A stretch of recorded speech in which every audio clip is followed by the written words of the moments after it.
Sir, जसं आता आपण चर्चा केली, मी नेहमी आपल्या मुलाखतीतून पण अनेकदा तुम्ही हे सांगितलंय, की जेव्हा जेव्हा तुम्ही उपचार सजेस्ट करता तुमच्या सगळ्या रुग्णांना, त्यावेळेला तुम्ही स्वयंपाकघराचं उदाहरण देता. हं. आज आपण ज्या विषयावरती चर्चा करतोय, स्वयंपाकघरामध्ये आहेत त्याच्यासाठी उपाय? भरपूर. सगळ्यात महत्वाचं म्हटलं तर हळद. बर. त्वचेसाठी हळद खूप चांगली. या दिवसांमध्ये जर समजा हळद आणि लोणी एकत्र करून जर आपण लावलं हं. तर बऱ्यापैकी खूप म्हणजे त्वचेला एकदम वेगळ्या म्हणजे आपल्याला ज्यांना ग्लो हवा असतो ना, हां. त्यांना इन्स्टंट पाहिजे, त्यांना इन्स्टंट मिळतो एका रात्रीमध्ये.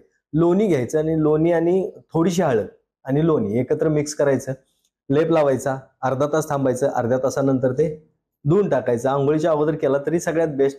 अर्ध्या तासामध्ये तुम्हाला एकदम ग्लो छान असा दिसून येईल. त्वचेवरती एक वेगळ्या पद्धत, म्हणजे ज्यांची ड्राय स्किन आहे त्यांनी तर हे नक्की करून बघावं. त्याच्यातून ज्यांना वाटते की अजून सुंदर दिसावं त्यांनीही हे करून बघावं बऱ्यापैकी.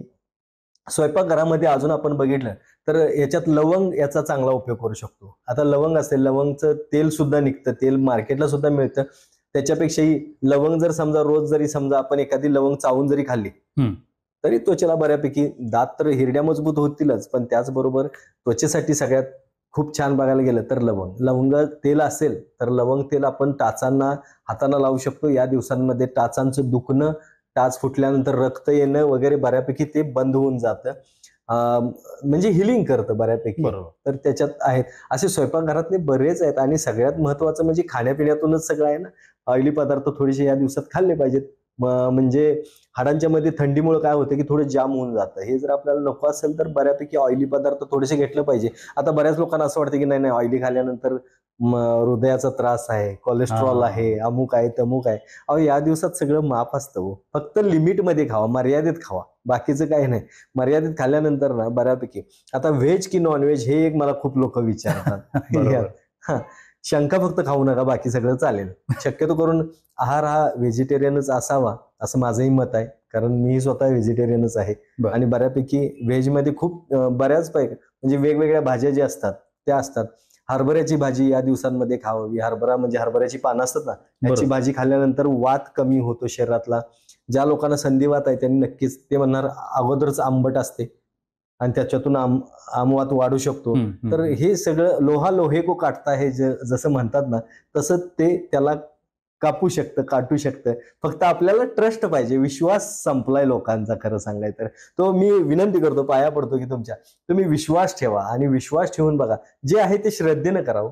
खरंच खूप चांगलं ह्या निसर्गानं दिलेलं, आपल्याला भरभरून दिलेलं आहे, विदाऊट साईड इफेक्ट. आणि तेही कसं आहे की सध्या मी अजून एक विनंती करेन की कॅन्सरमुक्त आयुष्य जर जगायचं असेल तर हं. खरंच तुम्ही नॅचरल लाईफ जगलं पाहिजे. कारण त्याच्यातूनही आपण ह्या कॅन्सरला बऱ्यापैकी मात देऊ शकतो किंवा कॅन्सर पासून आपण लांब राहू शकतो. नक्कीच. अन्यथा खूप कठीण परिस्थिती होत चालली दिवसेंदिवस. आणि तरुण किंवा जात किंवा काही बघितलं जात नाही ह्या आजारांमध्ये. तरुण असू दे, बालक असू दे, वयोवृद्ध असू दे, कुणी असू दे, घरचा कर्ता पुरुष आहे याला नको आजार व्हायला, असा आजार कुठल्याही पद्धतीचा विचार नाही करत. आणि आपल्याला जर करायचं असेल तर नक्कीच मी विनंती करेन की हिंमत ठेवा. सगळ्यात महत्वाचं आहे ना की आपल्याकडे हिंमत पाहिजे, ही खूप कमी पडते. आणि ही तोडकर संजीवनीमध्ये तुम्हाला खूप मिळून जाईल. आम्ही लोकांना कसं आहे माहिती आहे का, भीती घालत नाही. हा, आम्ही धाडस देण्याचा प्रयत्न करतो, आम्ही प्रत्येकाला हिंमत देण्याचा प्रयत्न करतो. आणि लोकांनी माझ्याकडून काही इलाज घ्या नाही घ्या, माझ्याकडे काही तुम्ही एकच गोष्ट घ्या, माझ्याकडून हिंमत घ्या. बस तुम्ही हिंमत ठेवा, आत्मविश्वास ठेवा.